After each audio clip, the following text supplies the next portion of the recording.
से big budget picture पे और आईटी इनकम टैक्स यानी हम और आपके लिए किस तरह के रिलीफ प्ले आउट्स होंगे उस पर बाद में आता हूं, लेकिन कुछ ही मिनट्स पहले आपने देखा होगा सीएनबीसी आवाज की एक और बेहतरीन बजट एक्सक्लूसिव। इस बार जब ताई 11 बजे खड़ी होंगी देश का यूनियन का बजट पेश करने के लिए, हो सकता है पूरी तरह से मैन्युफैक्चरिंग को तवज्जो दिया जाए।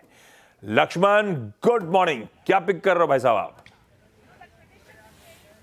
जी बिल्कुल, जो मुझे अभी अभी सूत्रों से एक्सक्लूसिव जानकारी मिली है उसके मुताबिक इस बार बजट में एक सेक्टर पे सबसे ज्यादा फोकस रहने वाला है, वो है मैन्युफैक्चरिंग। अगर आप कहें कि बजट की थीम क्या होगी तो सूत्र मुझे कह रहे हैं कि बजट की थीम इस बार मैन्युफैक्चरिंग सेक्टर हो सकती है। जी हाँ, मैन्युफैक्चरिंग सेक्टर के लिए आप यहाँ पे कई ठोस ऐलान देख सकते हैं। ये ऐलान आपको बजट भाषण के पार्ट वन में भी देखने को मिल सकता है, पार्ट 2 में भी देखने को मिल सकता है। चुनिंदा सेक्टर के लिए, मैन्युफैक्चरिंग सेक्टर के चुनिंदा सेगमेंट के लिए आप खास स्कीम का ऐलान देख सकते हैं। उसमें अब सेक्टर क्या है सूत्र ने ये तो नहीं बताया, लेकिन बजट चर्चा के दौरान केमिकल सेक्टर पर काफी ज्यादा चर्चा हुई। करीब 23,000 करोड़ रुपए के पैकेज देने की बातचीत हुई थी, तो शायद मैन्युफैक्चरिंग सेक्टर में वो देखने को मिले जहां पर इंपोर्ट निर्भरता काफी ज्यादा है।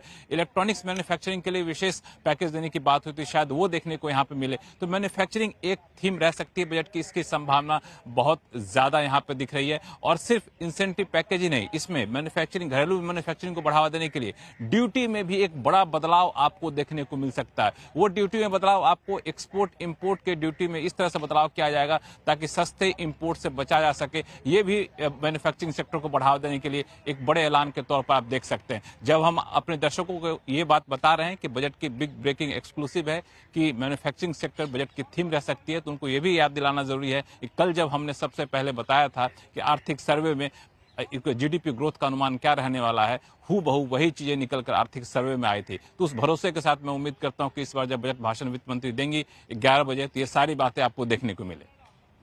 तैयार हो जाइए भाई साहब, मैन्युफैक्चरिंग सेक्टर को एक बड़ा बूस्ट देने की तैयारी। वैसे सरकार ने अब तक पोस्ट कोविड ऐसे ही किया भी है, इमीडिएट कंजम्पशन पे फोकस नहीं करा, उसने फोकस करा लॉन्ग टर्म रिसोर्सेज जनरेट करने पे, लॉन्ग टर्म प्रोजेक्ट्स पे, और उसके थ्रू इकोनॉमी को तूल देने की। और स्ट्रैटेजी बढ़िया वर्कआउट करी है अब तक, पर इस बार अपने को इमीडिएट कंजम्पशन पे भी फोकस करना है, कुछ रिस्पाइट मांगता है। खैर, लक्ष्मण के बाद वापस, और लक्ष्मण क्या, लक्ष्मण के साथ पूरी दिल्ली की टीम के पास वापस जाएंगे।